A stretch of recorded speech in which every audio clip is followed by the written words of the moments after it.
Για μένα, ο μηχανικός μήλος Picot είναι η εξέλιξη στη μηχανική απόφραξη και στον καθαρισμό των αποχετεύσεων.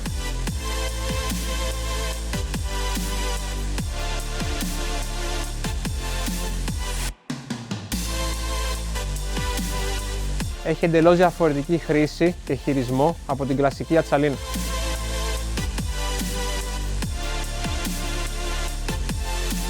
Λόγω της ακριβής περιστροφής που έχει ο άξονας του Miller, μπορούμε να πετύχουμε πέρα από την απόφραξη και τον καθαρισμό των τοιχωμάτων του αγωγού, χρησιμοποιώντας κάθε φορά την κατάλληλη κεφαλή.